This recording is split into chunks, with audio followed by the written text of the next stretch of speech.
Hi, and welcome to Ask Vivian. You know, today's episode is a little bit spontaneous because I was at an event recently and with adults as well as young people, a sewing event. And I was really surprised at the form that some of the adults actually took on while sewing, and ultimately it went to their kids or the friends of the kids or something like that. And it was really, really bad form. So I thought it was a good opportunity for me to show you really what not to do in terms of sewing. Now, I'm using my FOF today, and it doesn't matter which machine it is. It doesn't matter if it's old. It doesn't matter if it's new. The machine is going to do the sewing. I think that's kind of funny because we say we're sewing, but we're not actually sewing. You have to think that you as a seamstress you're guiding.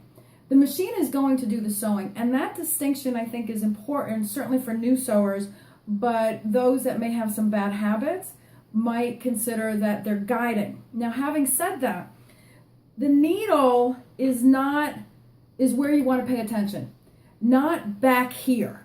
What happens is, and what I saw during this event, was that people, while they're sewing, and I'm just going to sew a little bit here, they start here. And they're putting their hands behind here, and they're doing this. Now, where are my hands? My hands are now behind the needle. It's impossible for me to guide anything back here. So now if I have to make a turn, how do I do that? I have to start doing something weird. That's wrong. I can't make that nice. It's wrong. You have to guide. The way that you do that is that you put one hand here and you have the other hand here, such that you now have the ability to go in any direction that you want simply by guiding the fabric. Where you need to look is not back here. Once your sewing is back here, you're done. It's over with. The best case scenario is that if you did it wrong, you got to take your seam ripper or your little scissor and cut out what you've done.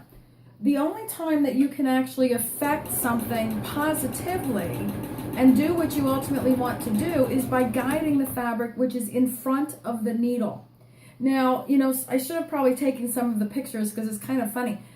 Some people were like this, like leaning into the machine like this. Some of the kids were, they had their arms all the way like this. No, you're guiding it. So this is a very short video. It's really to show you proper posture. Remember, sewing, I kind of think it's kind of like a misnomer. You're not sewing, you're guiding. And if you keep that distinction in mind, it might help some of you to realize that, or to understand that your hands are here.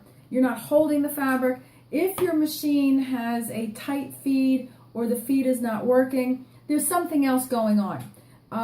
You can certainly shoot me an email if there is something going on with your machine and you do have bad form. You can reach out to me at So You Studio on Facebook. You can certainly go to my website, which is www.soyoustudio.com. It's just, and I'll help you. I'll help you get through that. Some of the older machines had some difficulties with the feed, and there might be some difficulties or bad habits that arise from that. But remember, your hands are in front of the needle. We can start a trend, and we can start changing the terminology of sewing to guiding. But that's what you're doing. The machine is actually sewing. Your job as the seamstress or dressmaker, seamstress, designer is to guide the fabric where you want it to go. Okay, so I hope that's helpful. I hope that'll help some of you that have some difficulties with the machine. And again, I look forward to hearing from you if there are any problems. And good night.